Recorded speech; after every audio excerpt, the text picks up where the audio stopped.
Okay, so as I indicated before, I have included a Excel spreadsheet in the Blackboard folder, and this Excel spreadsheet is entitled Analysis Start.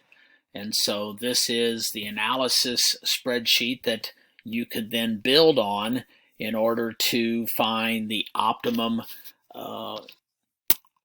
value of the feed water heaters, the area into the feed water heaters. And so for this particular problem, I have indicated the various stages, stage 1, 2, 3, and 4, the temperature, the condensation temperature associated with that particular state. And that again, stage 1 was at a lower pressure, and so its condensation temperature was 90 degrees Celsius. Stage 4 was extracted at a higher pressure, and so its condensation temperature is 215. And so this also gives the cost in cents per gigajoules. And so we saw that there is a cost of taking some of the steam out of the turbine. Okay, obviously because less work is being developed. We also have the MDOT associated with this problem. This is in kilograms per second. We have the heat transfer coefficient, U, 2800. We have the value of C sub P, and that's in joules per kilogram degree Kelvin. We have the heat transfer that is required in megawatts to run the boiler if there was no assistance due to the feed water heater. And so this is an important factor to have, because that's then going to give us a time basis for the savings or the cost. And so we said that we were the cost was 60 cents per gigajoules. And so that's 60 cents per gigajoules, and if we are delivering 316 megajoules per second, you then can take these two numbers and find through a calculation and a division by 1,000 that in essence it's costing us 18.99 cents per second to deliver or to supply the heat. Okay, that's an important point. So make that calculation here. Okay, so now we start off and we look at what if we only had a single stage. Okay, if we had only a single stage and we had a total amount of area from 0 to 1,000, all of that area then has to just go into that particular stage. Now, if there was no area, the temperature is 32 degrees.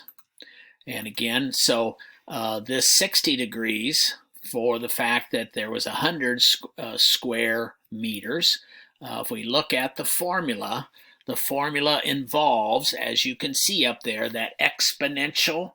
It has the absolute reference to the U product. That's the H3 that you see up there. You also have the M dot, the absolute reference to the M dot. And then you also have the C sub P. So you have in this formula, in the exponential of that formula that we saw before, which was a relationship between the incoming temperature and the outgoing temperature, the only thing that changes is the area, D12. And so you see D12 is given right here.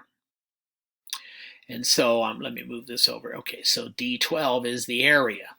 And we also then have the temperature coming in of 32. And so that is in that formula, as was D7. Now, what is D7? D7 is the temperature. That's the condensation temperature, the TC that was in that equation for that particular stage. And so everything is in there, as you can see, and these are all absolute references to these values up above the table.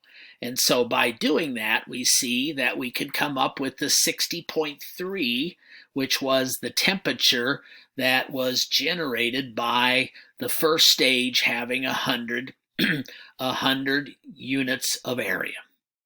Now, what does that mean? That means that that feed water heater took the feed water, the 100 kilograms per second of feed water at this C sub P, and it raised it this amount of temperature.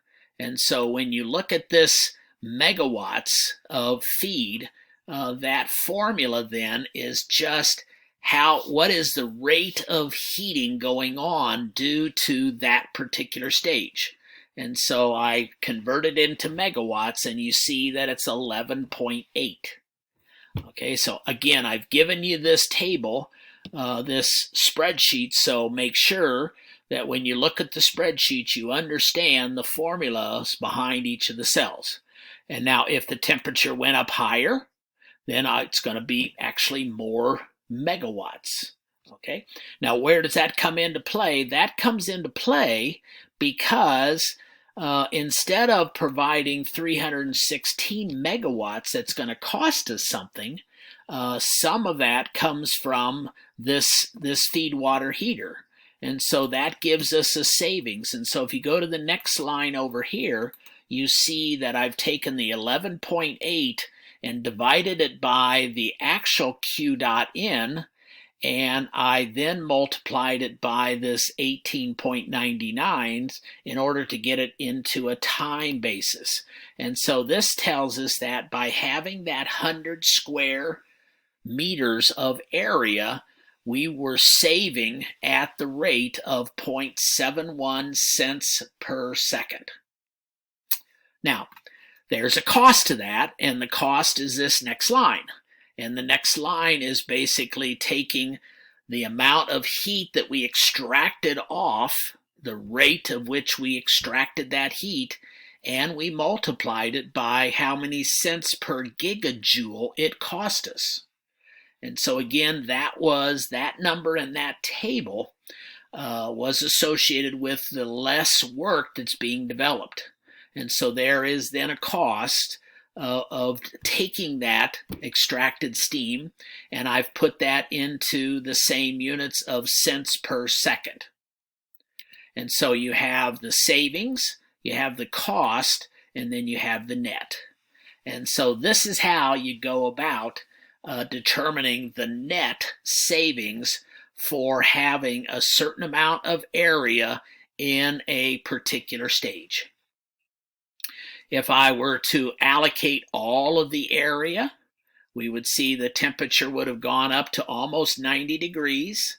The amount of heat that would have been brought in, okay, would have been 24.2, and that basically had a savings of a certain amount. Again, because of this and because of the cost, it was going to cost us a certain amount, and then we see the savings.